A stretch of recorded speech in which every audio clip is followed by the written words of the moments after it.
سانپ کا ڈسا اتنا نہیں تڑپتا جتنا غیبت کا ڈسا ہوا انسان تڑپتا ہے. پھر سانپ میں اتنا زہر نہیں ہوتا جتنا اس گندی زبان میں زہر ہوتا ہے. شیر کا پنجہ اتنا نہیں پھاڑتا جتنا یہ 2.5 انچ کی زبان گوشت کو چیر پھاڑ کے رکھ دیتی ہے. پٹرول اور گیس کی آگ سے وہ آگ نہیں بھڑکتی جو اس چھوٹی سی زبان سے آگ بھڑکتی ہے. شہروں کے شہر جل رہے ہیں اور اس کے پیچھے بات کیا ہے؟ غیبت. غیبت، گندا بول، گندا بول. ہاں، اگر گھروں کو جنت بنانا ہے غیبت چھوڑ دو. دھن رے دھنیے اپنی دھن، پرائی دھنی کا پاپ نہ پن. تیری روئی میں 4 بنولے، سب سے پہلے ان کو چن. کیا مطلب؟ اوروں کی برائیاں نہ دیکھو، اپنی برائیاں دیکھتے رہو، دیکھتے رہو. اپنی کمیاں دیکھو گے تو اللہ تعالیٰ مرنے سے پہلے توبہ نصیب فرما دے گا اور ساری دنیا تمہیں اچھی نظر آئے گی. اگر اپنی اچھائیاں دیکھو گے اور اوروں کی برائیاں دیکھو گے تو اللہ توبہ کا دروازہ بند کر دے گا. سارا جہان آپ کو برا نظر آئے گا، اپنی ذات آپ کو بڑی اچھی نظر آئے گی اور بڑی قابل تعریف نظر آئے گی. اور اس کے ساتھ پھر تکبر پیدا ہوتا ہے اور تکبر میں مرنے والا جنت کی ہوا بھی نہیں سونگھ سکتا. پہلے عجب آتا. عجب کیا ہے؟ میں بڑا اچھا ہوں، میں بڑا اچھا ہوں. یہ عجب ہے، میں بڑا اچھا ہوں. صرف اس حد تک میں بہت اچھی ہوں، میں تو بہت اچھی ہوں، میں تو بہت اچھا ہوں. یہ عجب. جب عجب کو لگام نہیں دے گا تو اگلا درجہ آئے گا، اگلا درجہ. عجب اور تکبر کی حد ساتھ ساتھ ملی ہوئی ہے. اس لیے بارڈر پر پولیس کھڑی تھی، بارڈر پر فوجیں کھڑی ہوتی. بھائی آپس میں بارڈر مل نہ جائے تو عجب اور تکبر کا بارڈر ملا ہوا ہے. تکبر کیا ہے؟ میں بڑا اچھا، وہ بہت گندا. میں بڑی اچھی، وہ بہت گندی.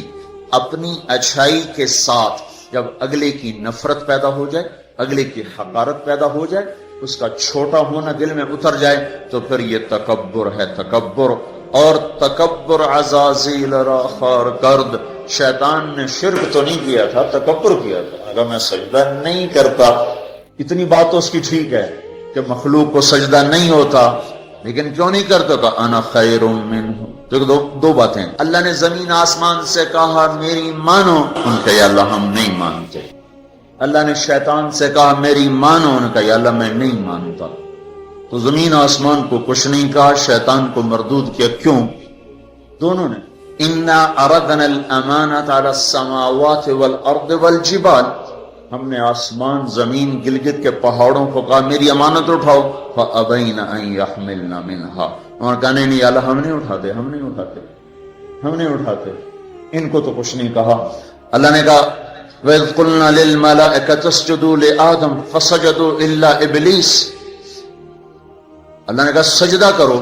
شیطان نے کہا میں نہیں کرتا. مَا مَنَعَكَ أَن تَسْجُدَ لِمَا خَلَقْتُ بِيَدَيَّ. تو سجدہ کیوں نہیں کرتا؟ زمین آسمان تم بوجھ نہیں اٹھا رہے. نہیں اللہ ہم نہیں اٹھائیں گے. شیطان تو سجدہ کیوں نہیں کر رہا؟ میں نہیں کر رہا. فرق کیا ہے؟ شیطان نے کہا میں نہیں کرتا. کیوں نہیں کرتے ہو؟ انا خیر منہ، میں اچھا ہوں، یہ برا ہے. خلقتنی من نار، میں آگ سے بنا، آگ اوپر جاتی. دیکھو نا، دیا سلائی کو آگ لگاؤ اور اس کو الٹا بھی کرو تو آگ اوپر جاتی، آگ اوپر جاتی. خلقتنی من نار وخلقتہ من طین، میں آگ سے، یہ مٹی سے. استخبر، وہ متکبر ہوا، نہ کہ دفع ہو جا. اچھا زمین آسمان نے کہا ابھی اللہ ہم نہیں اٹھاتے. اللہ کہا کیوں؟ وہ اشفق، یا اللہ ہمیں تیرا ڈر، اللہ ہمیں تیرا خوف ہے کہ ہم تیری امانت اٹھا نہیں سکیں گے. اللہ ہماری ہمت نہیں کہ ہم تیری امانت. اشفقنا منہا، وہ ڈر گئے کہ اللہ ہمارا بس کا نہیں ہے. اللہ کا جاؤ معاف کر دیا. انہوں نے کہا میں اچھا ہوں، مردود ہے قیامت تک کے لیے. تو میرے بھائیوں بہنوں، ایک بہت بڑی آگ ہے جو جنگل کی آگ سے بھی زیادہ شدید ہے، اور یہ زبان کا غلط بول ہے. یہ غیبت ہے. یہ غیبت جو سب سے زیادہ انسانوں کو جہنم میں لے کر جائے گی، سب سے زیادہ انسانوں کو جہنم میں گرائے گی. عیسیٰ علیہ السلام گزر رہے تھے، ایک ڈاکو بیٹھا تھا پہاڑ کی چوٹی پر. اس کی نظر پڑی، اس کو خیال آیا میں کیا زندگی گزار رہا ہوں. انہوں نے کہا یا اللہ میری توبہ مجھے معاف کر دے، آئندہ تیرے نبی کا ساتھ دوں گا. اور یہ کہہ کر پہاڑ سے نیچے اتر آیا اور ساتھ چل دیا. ایک آدمی عیسیٰ علیہ السلام کے ساتھیوں میں سے، اس نے پیچھے مڑ کے دیکھا تو وہ ڈاکو تو جو نیک لوگ ہوتے ہیں نا، نیک لوگ، ان کے لاشعور میں اپنا اچھا ہونا اترا ہوتا، ہم بڑے اچھے ہیں. یہ چیز بہت بڑا سبب ہے دین سے دور لوگوں کے اور دور ہو جانے کا. جنید جمشید گلوکار ہے گانا گانے والا، اب ماشاءاللہ توبہ کر لیے، مجھ سے بڑی داڑھی ہے، مجھ سے بڑی پگڑی باندھتا ہے. 6 سال ہم اس کے پیچھے پھرتے رہے. جب اللہ نے اس کو توبہ کی توفیق دے دی تو اس نے مجھ سے کہا میں صرف اس وجہ سے ان راہوں پہ چلا کہ تم نے مجھے حقیر نہیں سمجھا اور نفرت کا اظہار نہیں کیا، اور دوسرا کبھی فتویٰ نہیں سنایا کہ تو حرام کھاتا ہے. حرام ہی تو کھا رہا ہے، یہ ہم نے کبھی منہ سے نہیں کہا تو حرام کرتا ہے، حرام کھاتا ہے. سنتے رہے سنتے رہے سنتے رہے، چلتے رہے چلتے رہے. 6 سال کے بعد خود ہی توبہ کر لی، 3 چلے بھی لگا دیے اور داڑھی بھی رکھ لی اور چلے بھی لگ گئے اور کتنے حج ہو گئے. اور اس کے پیچھے کیا تھا؟ صرف محبت. اس کے گناہ کا اس کو تانا نہیں دیا. تو یہ جو تانا دینا ہوتا ہے یہ اور لوگوں کو دین سے دور کرتا. تو اس آدمی نے عیسیٰ علیہ السلام کے ساتھی نے یوں دیکھا اور بڑی حقارت سے کہا ہاں بڑے آئے ہیں. جو نیک لوگ ہوتے ہیں، نیک پاک عورت، پردے دار عورت، کوئی آ گئی ایسی بیچاری تھوڑی سی اعمال میں ڈھیلی تو اس کو بڑی ایسے نفرت کی نظر سے دیکھتی، آپ بڑی نیک حاجن بنتی، اس کو ایسی نظر سے دیکھتی. یہی حال یہ پکے نمازیوں کا ہے، یہ ایسے دیکھتے ہیں کہ جیسے پتہ نہیں اگلا دین سے ہی نکل گیا ہے. تو اس نے یوں دیکھا تو اللہ تعالیٰ نے فوراً جبریل کو بھیجا، کہا میرے روح عیسیٰ تیرے پیچھے 2 آدمی آ رہے ہیں، ایک تیرا ساتھی ہے، ایک ڈاکو اور چور و چکا ہے. ڈاکو سے کہو تیری توبہ پر تیرے پچھلے سارے معاف، تو نئے سرے سے عمل کر. اور اپنے ساتھی سے کہو تیری نفرت کرنے پر تیری ساری نیکیاں برباد، تو بھی نئے سرے سے اب نیکیاں، تیرا سب ختم. تو ٹھیکیدار ہے میرے بندے کو حقیر سمجھنے کا. تو میرے بھائی اور بہنوں، ہمارے گھروں میں آگ ہے، آگ، اور وہ آگ چولہے کی آگ سے تیز ہے، پیٹرول گیس کی آگ سے تیز ہے، اور وہ غیبت کی بھڑکائی ہوئی آگ ہے. یہ وہ آگ ہے جو زبان نے بھڑکائی ہے، اس کو پانی سے نہیں بجھایا جا سکتا. تمہارا گلگت کا خوبصورت بہتا ہوا دریا یہ سارے کا سارا روک کر گلگت کے اوپر ڈال دیا جائے تو بھی یہ آگ ٹھنڈی نہیں ہو سکتی.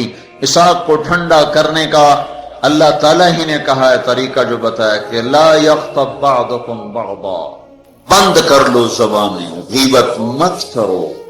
لا تجسسوا، ہمارے نبی نے کہا کسی کی ٹو نہ لگاؤ، کیا کرتی ہے کیا کرتا ہے. لا تحسسوا، لا تجسسوا. تحسس کیا ہے؟ خود پیچھے پھرنا. اور تجسس کیا ہے؟ کسی کو پیچھے لگ جاؤ دیکھو کیا. جیسے پولیس ہی نہیں، حکومت والے CID لگاتے ہیں نا، CID، یہ تجسس ہے. تجسس جاسوس، اسی سے جاسوس ہے، تجسس سے جاسوس. اور وہ رپورٹ لکھتے ہیں، وہ الٹی لکھیں سیدھی لکھیں، اسی پہ فیصلے ہوتے ہیں. تو میرے نبی نے کہا کسی کی ٹو نہ لگاؤ، کسی کی برائیاں نہ دیکھو، برائیوں پہ پردے ڈالو، اچھائیوں کو اچھالو، تو اللہ تمہیں سیدھا جنت کی راہوں پر لے جائے. تو جہنم وہ ہے جو اس میں مسلمان مرد عورتوں کو ڈالا جائے گا جو نافرمانی کرتے، نماز چھوڑتے مر گئے، سود کھاتے مر گئے، حرام کھاتے مر گئے، رشوت لیتے مر گئے، نماز چھوڑتے مر گئے، روزہ چھوڑتے. ایک اور بتا دوں، یہ گناہ تو عام ہیں.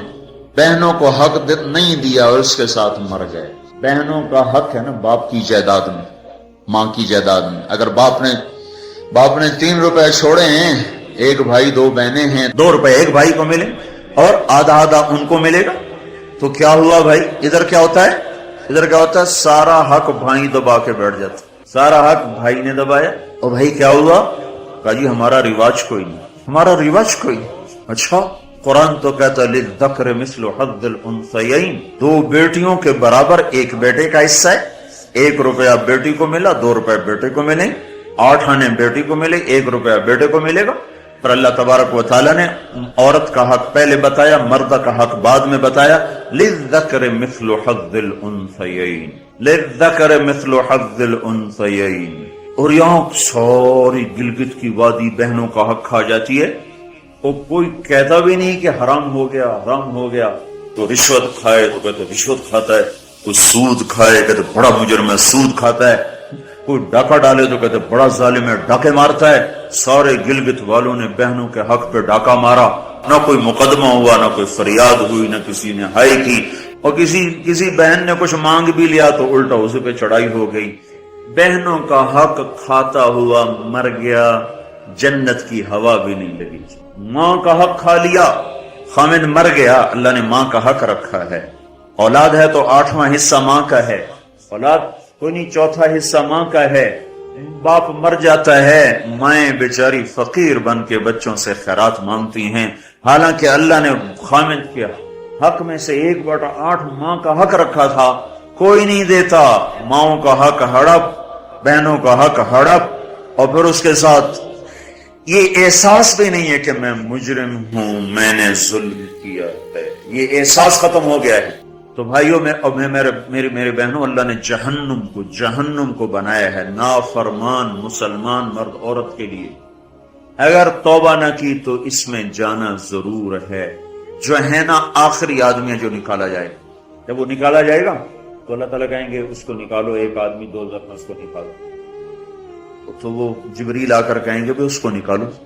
تو دوزخ کا فرشتہ مالک کہے گا کہ دوزخ نے ایک کروٹ بدلی ہے، اس میں ہر چیز کو اس نے الٹا پلٹا کے پھینک دیا ہے، مجھے سمجھ میں نہیں آ رہا وہ کہاں پڑا ہوا ہے. تو جبریل کہیں گے یا اللہ وہ مالک کو پتہ نہیں چل رہا وہ کہاں پڑا ہوا ہے. تو اللہ تعالیٰ کہیں گے جاؤ فلاں پتھر کے نیچے دبا پڑا ہے. میں نے پتھر بتایا تھا نا، پتھر کیا ہوتا ہے، پتھر کیا ہوتا ہے جس کے نیچے پہاڑ بھی پگھل کے پانی بن جائیں گے. اللہ تعالیٰ کہیں گے فلاں دوزخ کے کونے میں پتھر کے نیچے ہے. تو جبریل بھی اندر جائے گا اور وہ مالک بھی اندر جائے گا. وہ پتھر کو اٹھائیں گے تو نیچے منہ کے بل گرا پڑا ہوگا اور اس کے اوپر آگ ہی آگ ہوگی، اور وہ زبان سے کہہ رہا ہوگا یا حنان یا منان. ایک دفعہ جبریل ہے کہ یا رسول اللہ آپ کو دوزخ کے سنوں کا سنیں کہ جہیم میں حاویہ میں منافق ہیں، جہیم میں مشرک ہیں، سقر میں صابی ہیں مجوس ہیں، اور سعیر میں مجوس ہیں، لظہ میں یہود ہیں، حطمہ میں عیسائی ہیں. اور کہہ کر جبریل چپ ہو گئے. تو آپ نے کہا اور کیا؟ کہ جی آپ سے شرم آتی نہیں بتاؤ. کہا جہنم میں آپ کی امت ہے، نافرمانی کرتے ہوئے جو مر گئے توبہ کیے بغیر. تو ہمارے نبی بے ہوش ہو کے گر گئے اور روئے جا رہے، نہ کسی سے بات کر رہے، نہ کلام کر رہے، نہ کھانا کھا رہے، روئے جا رہے. حضرت عمر رضی اللہ تعالیٰ عنہ اجازت مانگنے گئے تو آپ نے اندر آنے کی اجازت نہیں دی. سلمان فارسی اجازت مانگنے گئے تو آپ نے اندر آنے کی اجازت نہیں دی. سلمان فارسی بھاگ کے حضرت فاطمہ کے پاس گئے کہ جاؤ ابا کی خبر لو. وہ رو کے ان کا حال برا ہے اور کسی سے بات نہیں کر رہے، کھانا نہیں کھا رہے. حضرت فاطمہ رضی اللہ تعالیٰ عنہ دوڑی ہوئی تشریف لائیں، دروازے پہ دستک دی تو آپ نے، چونکہ حضرت فاطمہ سے محبت بے پناہ تھی، تو آپ نے فوراً اجازت دے دی. اندر آئیں تو کہا ابا جان کیا ہوا، میں آپ پہ فدا قربان، آپ کا یہ حال کیوں بنا ہے، کیا ہوا ہے؟ تو آپ نے کہا فاطمہ میری بیٹی، مجھے جبریل نے بتایا ہے میری امت کے نافرمان مرد عورتوں کو جہنم میں جانا ہوگا. اور آپ نے کتنے نوجوان ہوں گے جو کہیں گے ہائے ہماری جوانی پہ کرم میں رحم کرو، پر کوئی رحم نہ کھائے گا. کتنے بوڑھے ہوں گے جو کہیں گے ہمارے بڑھاپے پہ رحم کرو، کوئی رحم نہ کھائے گا. کتنی عورتیں ہوں گی جو ننگی ہو کر جہنم میں پھینکی جائیں گی اور ان کے بالوں کی چوٹیوں سے پکڑ کر فرشتے ان کو گھسیٹ رہیں گے. وہ کہیں گے ہائے ہماری بے پردگی، ہم پر رحم کرو. ان پر کوئی رحم کرنے والا نہیں ہوگا. مجھے یہ خبر رلا رہی ہے، بے قرار کر رہی ہے. تو لیبلوکم ایکم احسن عملا، ان قریب موت پر یہ سب کچھ کھل کے سامنے آنے والا ہے. اللہ تعالیٰ نے اس کی تیاری کے لیے ہمیں یہاں بھیجا ہے. ہم آزاد نہیں ہیں، اللہ اس کائنات کا بادشاہ ہے.